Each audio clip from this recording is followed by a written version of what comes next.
Windows Communication Foundation. In many ways, much like WPF was trying to provide unity to a bunch of diverse APIs, WCF is trying to do the exact same thing. Because when you look at the current state of affairs, we have, with .NET 2.0, dozens of different ways to build a distributed system. We got web services. We got .NET remoting. We got named pipes. We have other forms of inter-process communication. We have ways to work with DCOM, right? We have MSMQ. We have COM+. And they're all totally different. So if you're going down a certain road and you say, well, we're going to build this application using the .NET remoting layer, 4 months later you realize, oh, crap, I got to expose this thing through HTTP because that client is using Java. You got to go restructure your code base, right? Because the .NET remoting layer is pretty well geared for in-house .NET to .NET programs. Web services are better suited for a very wide exposure, okay?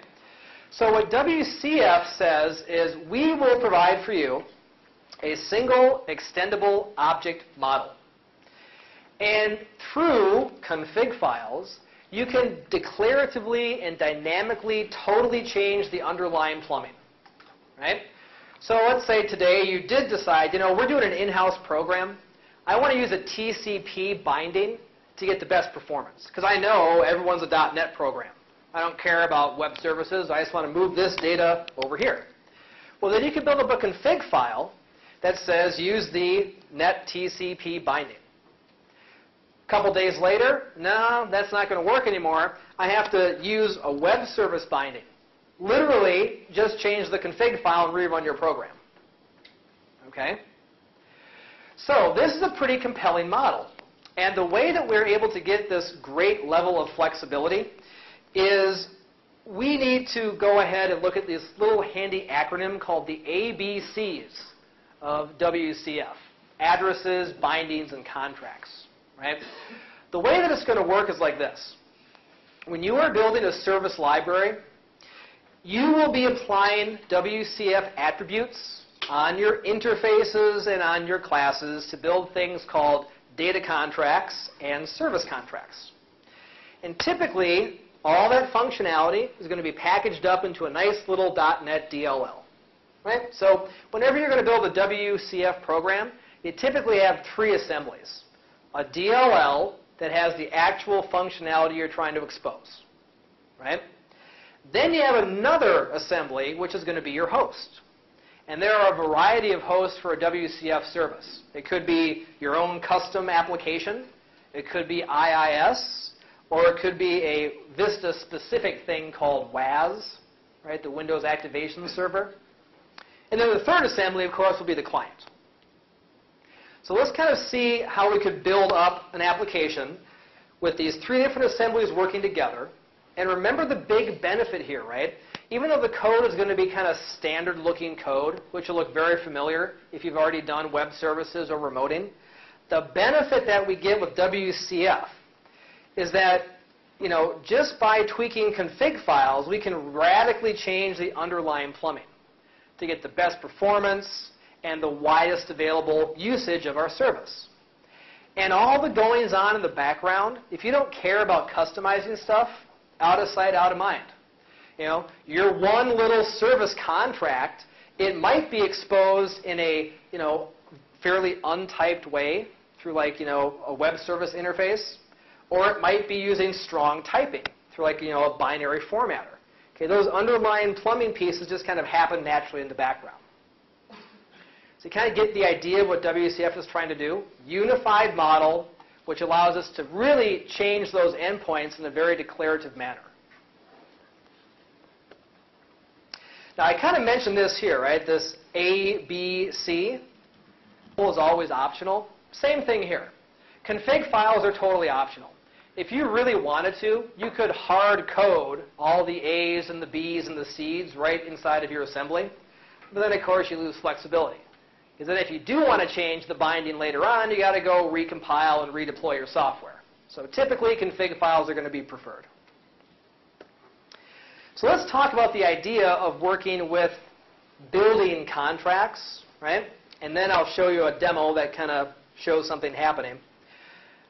Very, very similar to when we're working with a web service or the .NET remoting layer. When you are building your WCF services, we're going to have a whole bunch of different attributes that can be used by the runtime engine to figure out how to marshal your data. Right? So imagine I built a brand new .NET DLL. And inside of the DLL, I created a single interface type. The only difference is I've applied service contract on the interface. And that basically says, I am WCF aware. Right? For each member of the interface that I want to expose to my external callers, I have to make them part of the operational contract. Right? Now notice this final guy on the bottom, the multiply method. He is using a custom class called MathArgs. Well, this gives me a chance to build something called a data contract. Right? And this will let me basically say, I have custom data types that are well beyond the basic simple data types that you could expose, ints, booleans, strings. And I'm going to apply the data contract and data member attributes so that the runtime can correctly marshal this stuff to the caller. Now again, the really cool part here is when you're building up these contracts, you don't have to care about which binding is used in the background. Right? So you don't have to worry about saying things like, oh, geez, if they expose this thing through a web service front end, I got to do it this way. But if it's going to be done through a TCP, I got to do it that way. You don't have to worry about it. Okay? So imagine that I've actually implemented that interface on a class. I compile it down, and there's my DLL. Right? That's just one of 3 assemblies that we have to have. Now, when you guys download the slide decks for this talk, later on this week, I put up a couple of charts that just kind of show you some of the binding choices we have. Pretty hard to read it because it's kind of small, but I'll just throw out the key pieces. Whenever you are trying to build a WCF service that has the widest reach as possible, multiple operating systems, multiple programming architectures, you're going to want to make sure that you stick to the web service bindings. Okay? So even though the old web service project is still there in Visual Studio, if you want to kind of have that plug-and-play mentality, nowadays you just make a WCF service and select a web service binding. Okay? If you know that you're going to be building some kind of an inwardly facing application, and you know everyone's running .NET, and we're all a bunch of .NET programs talking to each other, well, then you might prefer to use the TCP bindings, or maybe named pipes, right? Or peer-to-peer. Right? There's a P2P implementation as well. And we also, remember too, have the ability to communicate with existing COM+ objects. That works very painlessly. And we can also go ahead and hook into message queues, both public and private. Right? And all that stuff can be defined declaratively in your config file. So you don't have to worry about writing reams and reams of code. Now, once we have that service put together, remember that anything can host a service. Basically, any app domain will do. Right? So you could build your own custom Windows program that exposes services. You could build a Windows service which exposes WCF services. You could host it inside of IIS. Right? You could go ahead and use this Vista-specific activation service. If you're going to roll your own host, there's just really a couple lines of code you have to use the service host to expose the service from your specified endpoint. Really, it's like 2 lines of code. Right? And then you're done. The host is now running, waiting for input. And then the consumer of the service, again, can be anything whatsoever. If you're using a web service binding, then I'm really talking whatever you want. Right? Because that's one of the big benefits of web services is that it's a very neutral, open-ended technology. Right? Because everything has kind of been relegated to TCP or to HTTP and XML. Now, just like web services, we have lots of designer support. So when you're trying to build your actual application to communicate with the service, we can just generate client-side proxies. Just right-click and say Add Service Reference, and it will generate all the proxy code for you, and it will generate the config file for you. Okay? So let me just show you a quick little demo here, and that'll bring us right to about the end of the first session. And then during the break, I'll certainly field any questions you might have. Now, one of the weird things about WCF is that it seems like no matter where you look, you find a project template for it. It's like shoved everywhere. So it's a little bit confusing. So why don't I go ahead and begin there. Now, let's say that you know you want to build a WCF service that will indeed make use of a web service binding. Because you know it has to be used by as many operating systems as possible, as many callers as possible. Well, you will eventually then have to host your DLL in an IIS virtual directory, much like a web service. Okay? So if you know that's what you want from the get-go, you can say File, New Website. And now we can make use of the WCF service project type. And this basically is going to look and feel very much like building a normal web service. We just use different attributes. So the benefit of this project workspace is only that it will make the virtual directory for you automatically. Right? That's the only benefit. You can certainly just make a normal DLL and make your own virtual directory. That's just fine. Okay? So I typically don't use this. I go just under File, New, Project. And there's an area under your language of choice called WCF. Remember, now this is 2008, right? And we have a lot of different library types. This is the one you'll probably want to use most often, just a WCF service library. There's only one major benefit for using this project template as opposed to a normal class library project, because all the code it gives you on startup, you're going to delete it anyway. Okay? The only benefit of this particular project type is it's automatically set up to work with a test client. Okay, a really easy-to-use test client. So you can just run the service, and it will pop up a test client, and you can invoke all the methods, kind of like a web service. Okay? These other guys here, too, that would be for workflow services. We'll talk about that in the next session. Right? So I'm just going to load up a project that I already have here, just to kind of show you what could be done. And why don't we first look at the library? Remember we said a WC application, 3 assemblies all kind of working together. The library, the host, and then the client. So we're going to look at the library first. And again, absolutely nothing very fancy here whatsoever. Only thing I want to point out is notice when I've defined my contract, that's the C, right? I made use of the WCF specific attributes. When I've implemented my contract, notice I didn't have to do anything special at all. Now, I put in an artificial call to thread.sleep here because my client is going to go ahead and communicate with the service asynchronously. So I wanted to inject an artificial leg, right, just to make it pretend it's taken a long time. Right? And that's it. That's all the code we have for this library. But here's the cool part now. If I were to run my DLL, which of course you can't truly do, watch what's going to pop up here. And this is also new as of the beta 2s. So if you've already been doing some beta 1 stuff, you might want to get the refresh. Okay, look at what I can now do. Right? I can now invoke the members of that particular service. Now, the reason, again, it's taken a long time, remember I put in that artificial leg, so don't worry, the tool's not really that slow. Okay? Well, you might wonder, how did it do that? How did it know to go to this particular address? I just made an artificial address of 8080 for my port.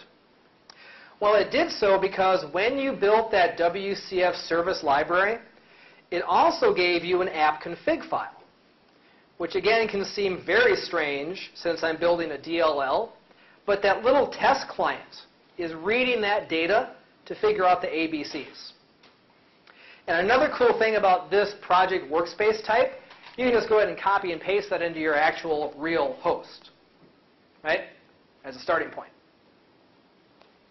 A couple of other cool things, too.